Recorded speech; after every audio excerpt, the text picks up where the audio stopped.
Helena had just sat down with a drink when there was a loud knock at her front door. She thought for a moment about ignoring it, but decided she would be better off seeing who it was, so she dashed to the door and opened it. She was then shocked and surprised to find two police officers standing on her doorstep. One was male, tall, dark, and was wearing plain clothes. His colleague, a much shorter, younger, blonde woman, was in uniform. They flashed their badges at Helena to confirm that they were indeed the police. Helena Green? The plain-clothed man spoke first. Yes. Helena replied tentatively. I'm Detective Inspector Simon West. This is Constable Melinda Booth. Do you mind if we come in? What's this about? Helena tried her best to stall. We'll explain everything when we're inside. May I? Detective West was very insistent on coming into the house, so Helena reluctantly stepped aside and let him and his colleague inside. She took a deep breath and closed the door behind them. Take a seat. Helena sat back down in her usual chair and immediately took a sip of her tea, which by now had started to go cold. The two police officers sat down next to each other on the couch to the left of her. We'll cut straight to the chase. We are here because we have reason to believe that your husband is still alive. Detective West delivered the news while Constable Booth remained silent. Oh my. What? No. But he's dead. He was presumed dead. Almost certainly, that's what I was told. I can only imagine what a shock it must be to hear us say this, but recent developments have come to light and as a result we've reopened his missing person case. I don't understand, Helena muttered. When he went missing 3 years ago, it was quickly presumed that he had died, as you know. Suicide, you told me. Yes, well that's what we thought.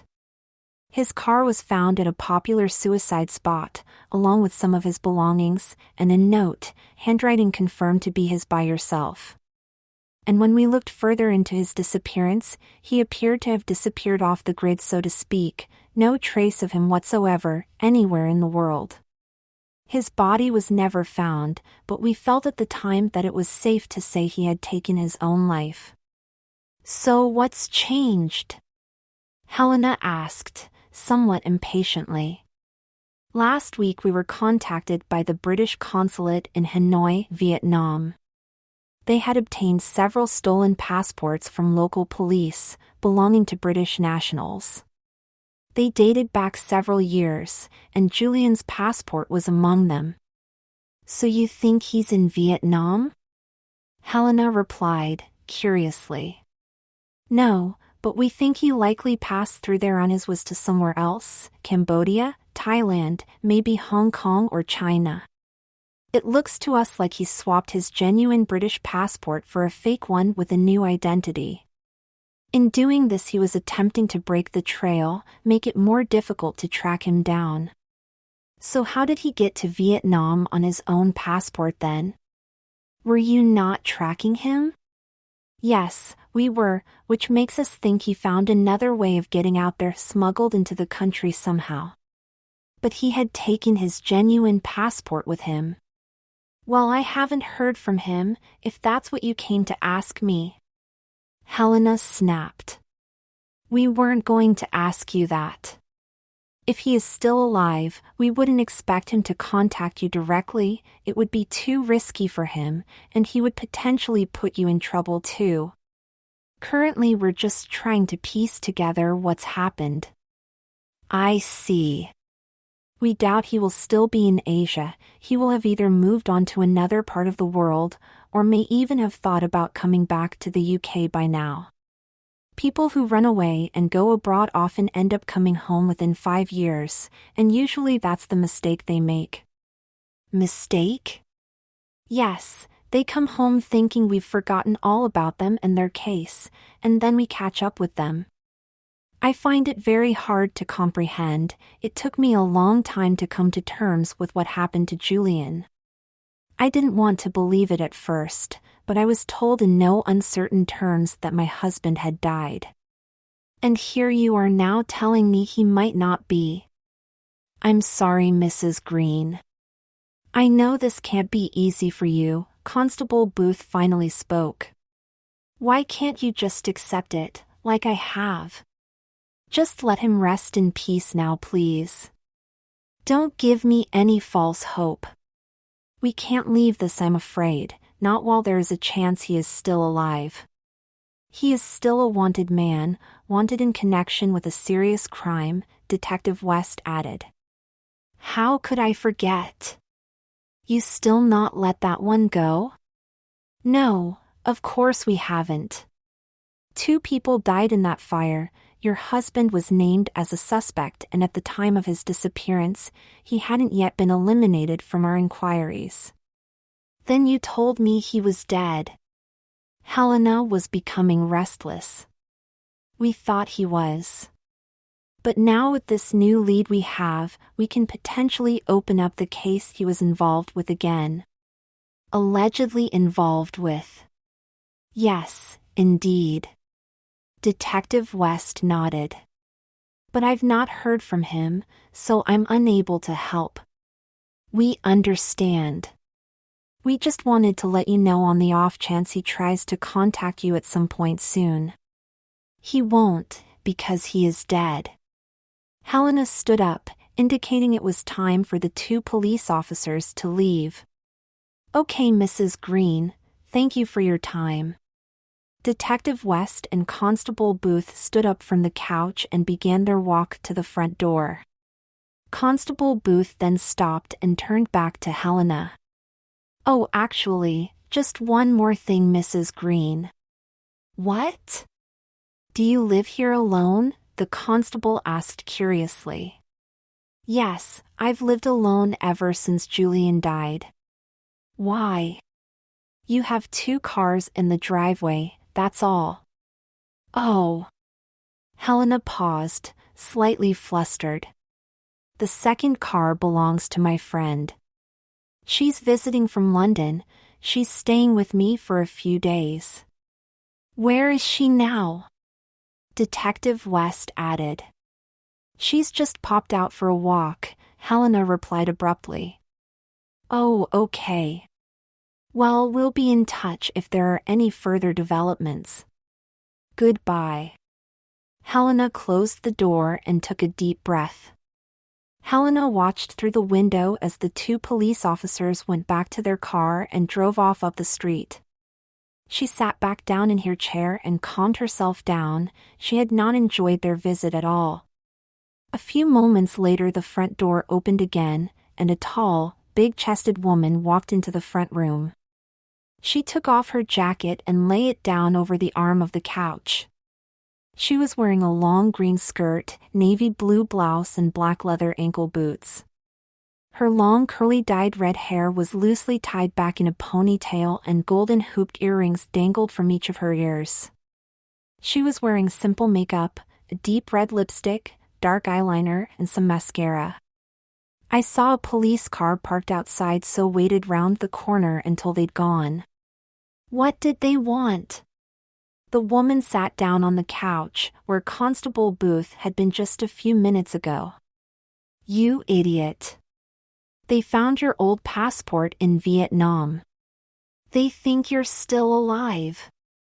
Helena screamed. Oh. How on earth did your old passport turn up? You said you'd destroyed it?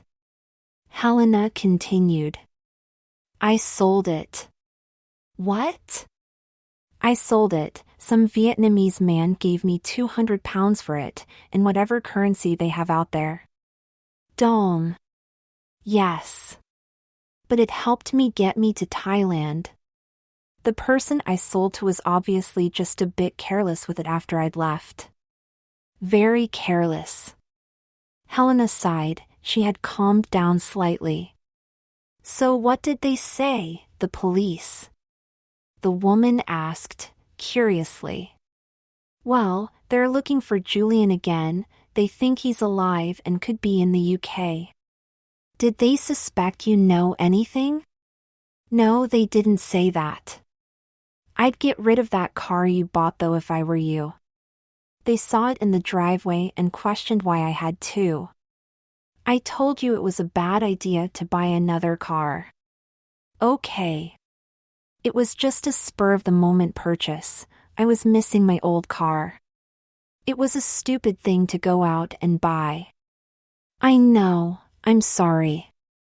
I'll get rid of it. The woman paused for a second. Will this affect the life insurance payout? Yes, almost certainly. I was just weeks away from it finally coming through and then this happens. I've been waiting years for that money. I'm sure now they won't pay out until Julian is presumed dead again. We could do with the extra money now. You don't say. I'm sorry. About the passport. So what do we do now? The woman adjusted her position on the couch. We just have to be careful and wait for things to blow over, which they will. That detective and his pretty little assistant will probably come back again at some point, but we can't let them get suspicious. We'll be fine if we keep our mouths shut. They'll never find Julian. Of course they won't, he's gone. The woman smiled wryly. But they could still piece it all together, so it's important they never meet you. And you must get rid of that car. Okay, I will. I'll advertise it in the buy and sell, first thing tomorrow. And I also think it's time you told me exactly what happened in Thailand. You know what happened. No, I know that my husband disappeared to Asia for 2 years and came back as a woman. That was never part of the plan. I know, things just got a bit crazy. After having made it to Vietnam as planned, I was introduced to some people who said they could help me. I sold them my passport and in return they got me into Thailand, using fake documents. A few days later I was in Bangkok and my contact there took me to a backstreet hospital. The next thing I knew I was sat with a doctor who spoke very poor English. But he told me that the best option I had for changing my appearance and making sure no one would recognize me when I got back home was to become a woman.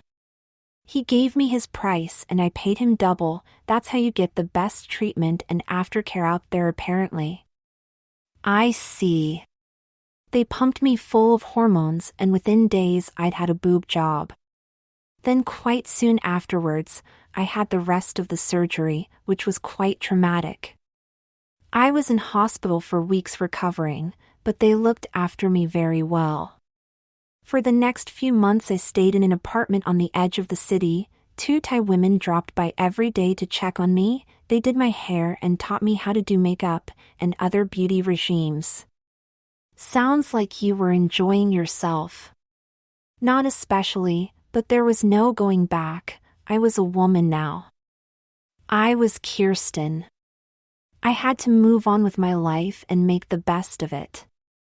All I could think about was coming home to you, but I knew it would take time and I had to wait at least until I had a new passport and identity documents, so I could travel safely and without suspicion. I stayed in Thailand another 12 months. I even found a job, working in a bridal shop. A bit of a change from your last job. Yes, while I can't imagine I'll be going back into the construction industry now. Helena scowled. What? Kirsten asked. I still can't believe you did this, Helena snapped. You knew what the plan was. You were supposed to just to lie low for a while in Vietnam, then once the insurance money came through I'd come out there and find you. Why on earth did you feel the need to become a woman? It was the only way I was going to get to come home, Kirsten insisted. Well, you're stuck with it now, there's no going back. You better just hope the police don't figure out what you did, or track down your fake doctor in Thailand or something. I'm sure we'll be fine, Kirsten tried to be positive. You better hope so. You do know in coming back so soon, you've dragged me into everything. I'd be done for aiding and assisting if they catch up with you now. Before this I was just a grieving widow. I'm sorry. All this because of a drunken night out. Helena muttered. Don't go into all that again. Kirsten snapped. I've told you many times what happened that night. I had nothing to do with that fire. The police seem pretty insistent that you did. Someone grassed me in, didn't they? I was there, but I wasn't the one who started it. Well, there's no going back now. You chose to run away to Asia and come back as a woman. You better just hope your secret stays just that. The police are looking for Julian Green. They have no reason to suspect Kirsten Bradshaw. Let's hope you're right. Helena stood up and left the room, ending the conversation. A few days later, Helena was out at the shops and Kirsten was at home catching up on some of her chores. She was wearing a long brown skirt, loose gray top and sandals. She had her hair tied up in a loose bun and was stood behind the ironing board, iron in hand, when suddenly there was a knock at the door. Not thinking twice about who it could be, she put down her iron and went to the front door. Her heart sank as she opened the door and saw the 2 police officers standing in front of her. Oh, hello. We were hoping to speak with Helena. Is she in? The tall, plain-clothed officer spoke first. No, she's out at the moment, Kirsten mumbled. She instantly began to feel her cheeks burning and her heart beat faster. Oh, that's okay. And you are? I'm Kirsten. Helena's friend from London? Yes. Nice to meet you. She told us the other day she had a friend staying with her for a while. I'm Detective Inspector West and this is Constable Booth. Do you mind if we come in? We'd like to wait for Helena as we really need to speak to her, if that's okay? Kirsten stalled. It's quite important, Constable Booth added. Okay. Kirsten really had no choice, so reluctantly let the 2 police officers inside. Detective West and Constable Booth sat down in the same place they had done last time they were in the house and waited for Kirsten to join them. You helping with Helena's housework? Detective West asked. Yes, Kirsten replied nervously. That's nice of you, if you're just staying as a guest. While Helena has a lot on, I like to help out where I can. Are you staying here for long? Constable Booth probed a bit further. No, just for a few more days. Did you say your name was Kirsten? Detective West inquired. Yes, Kirsten Bradshaw. I'm sure Helena told you the reason why we were here the other day? Yes, you think you may have found her husband?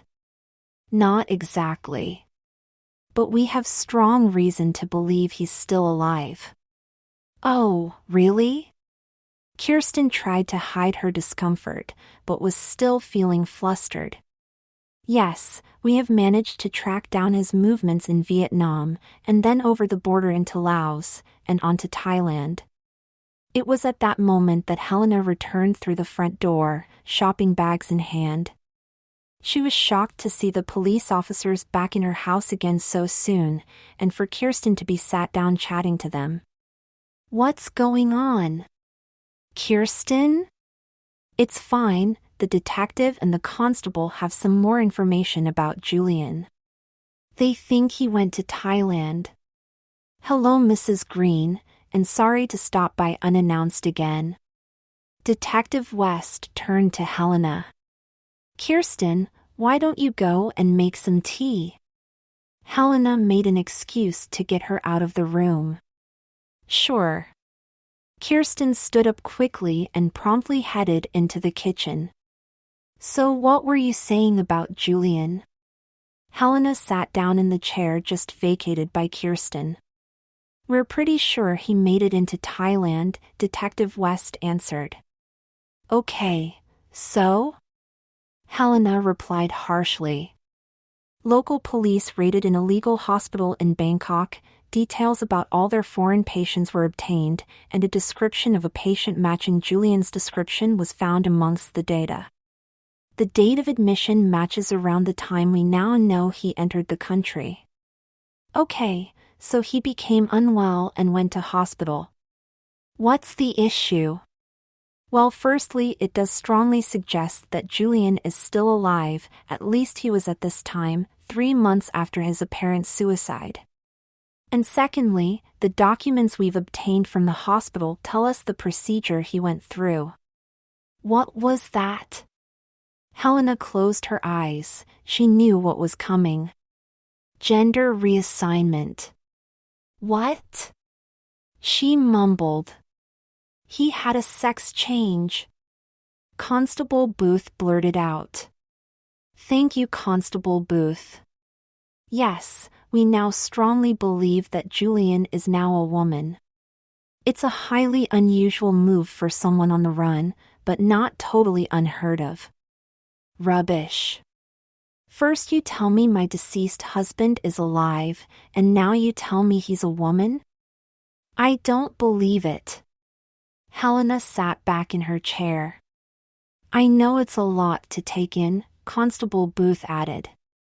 You can say that again, Helena snapped. We think there is a high probability he, or should I say she, will try to contact you at some point, and will possibly want to come home. So we thought you should be aware, and stay alert. Okay, I will. Thank you. Now if you don't mind, I have things to do this afternoon. Of course. The detective and the constable said their goodbyes and left the house. It was clear they were no longer welcome. Soon after, Kirsten returned from the kitchen. Did you hear that? There was panic in Helena's voice now.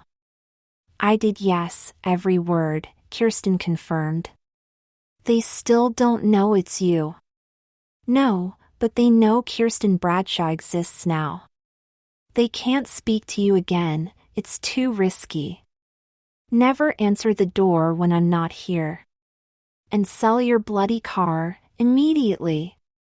Okay, I'll lower the price. Kirsten sat down on the couch and looked over at her wife. You really need to lay low now and wait for this to all blow over.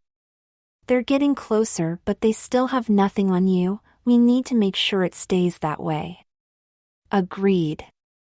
I'll do whatever it takes. Kirsten took a deep breath and attempted to calm herself down. 6 months passed and nothing more was heard from the 2 detective inspectors. The trail appeared to have gone cold, and there was hope again that the insurance company may finally be ready to pay out on Julian's life insurance policy. Helena and Kirsten carried on with their lives, and while they both remained overly cautious, particularly when leaving the house together, the apparent lack of police activity allowed them to relax a little. Kirsten had finally sold her car and decided to remain living with Helena. Financially, there was no other option.